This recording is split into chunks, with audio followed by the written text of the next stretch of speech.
Amy Esther here, and today I wanted to share with you more productivity tips while living with chronic illness. Today we are talking about the block system.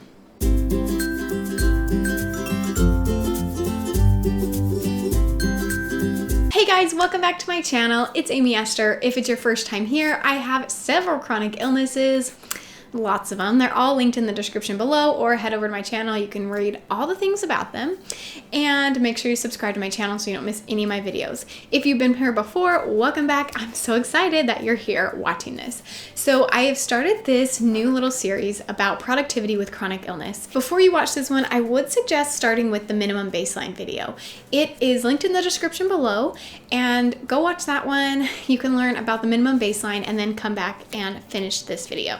So if you've already watched that one, today we are talking about the block system and how I use this to get the things done that I need to do during the day. So the block system is just like when you were in high school or junior high and you had your schedule where from 9 a.m. to 10 a.m. you were in math class, and from 10 a.m. to 11 a.m. you were in history. And while you were in school, you were only focused on that one subject. So while you were in math class, you weren't doing history. Your teacher was not teaching you anything about art, unless I guess it related to your math. But it was all about math. And when you're in art class, it is all about art. And your brain did not go into the other classes. If you were like me, sometimes you may have tried to do your homework in different classes and it would always get confusing and it just didn't work unless you were doing math in math class and doing history in history class. So that is similar to the way the block system works. So you are going to block out your day and you get to choose whatever blocks you want. I suggest using 1 to 3 hour blocks, but you can do, whatever works for you the best. I have noticed that some of my blocks can be longer, some of them need to be shorter. And it really depends on where you are with your chronic illness or whatever mental illness or whatever is going on in your life. Or if you have a baby like me, she kind of helps dictate my block schedule. But you will have a totally different block system than I will. But you're going to block out your day into these chunks of time. And what I like to do is name each one using one word. So for example, I have a spiritual block. And during my spiritual block is when I read my scriptures, I journal, I spend time pondering and praying. I have a family block, and that is where we spend time as a family and we go out and do activities, or maybe we watch a movie as a family. I have a work block where I work on my YouTube channel. I have a tutoring block where I'm also a math tutor, so will go tutor. Running errands blocks, so I block out my day into these different blocks. So the first thing you want to do is decide what blocks you want. Make sure anything that is important to you, if exercise is important to you, make sure you have an exercise block. If spending time with your husband or wife is important to you, make sure you have that in there, or your children, whatever it is. Make sure you have each block that you want, and I think it just helps to have one word for each block, and you just need to decide how long you can handle each block. So after you have decided what your blocks are, then I want you to go and put a time next to them. So if you want to try to do more yard work and you want a yard work block every day, but you can only do that for an hour, then make that a 1 hour block. But for example, for me, family time is a longer block because it's really important to me to have a good chunk of family time every day. And I can handle more family time because it's really easy to adjust family time. If I'm not feeling good, we can watch a movie or we can just play a game here at home. But if I'm feeling good, we can go out and do something. But then my tutoring block is only 2 hours, and I don't tutor more than 2 hours a day because I just can't handle sitting in a chair for longer than that. Even 2 hours, by the end, I start to get a little anxious to be done because my legs start to ache. And so I can only handle so much sitting in a chair time. So take the time to write next to each block that you have how long you can handle each block.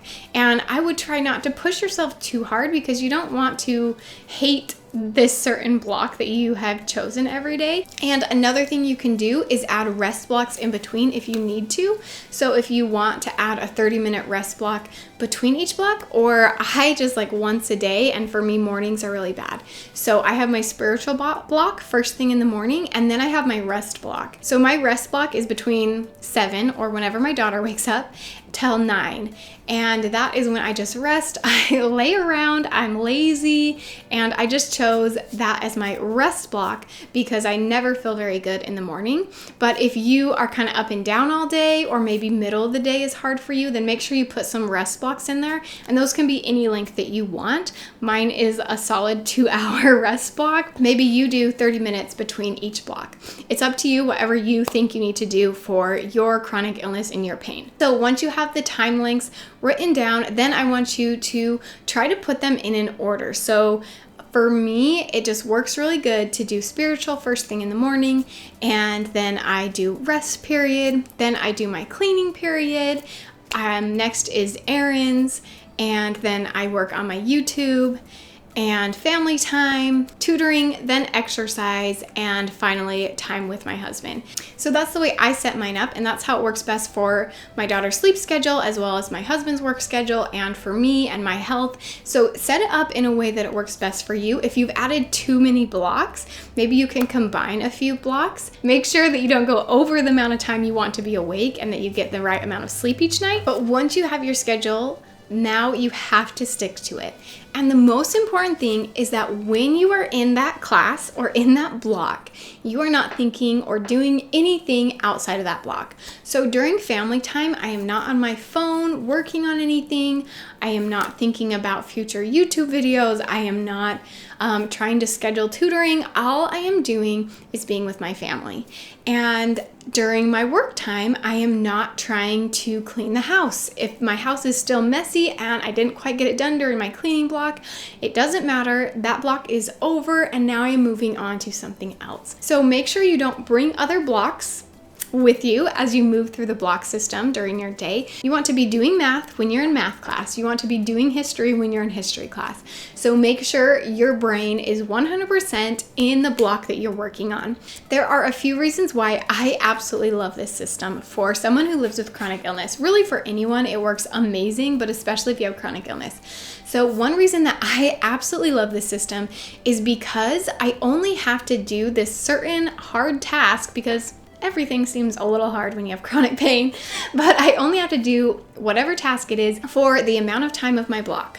So for cleaning, I do not have to worry about cleaning outside of my block. I just get done the things in that particular block. So it just helps me push through, because especially with things like cleaning or work or running errands, I just know in my head, okay, I only have X amount of minutes left in this block and then it's rest time, or I only have so much time during this block and then I get to move to my favorite block, or whatever it is that you're thinking. You only have to think about little bites of your day at a time instead of the entire day and how overwhelming that seems and how there's so much to do. You only think about that one block at a time, and that really helps for someone with chronic illness. Another reason I really love this system is because it helps me focus a lot better. So when I'm with my family, I am not worried about the other things because I know that I have scheduled time for that in my day. And I used to be the person who just had my brain going all these different ways all the time. I just was always thinking about things that I had to do next. What was I doing next? What was I doing tomorrow?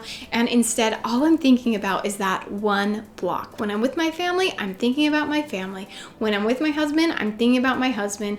When I am reading my scriptures, I am thinking about my scriptures.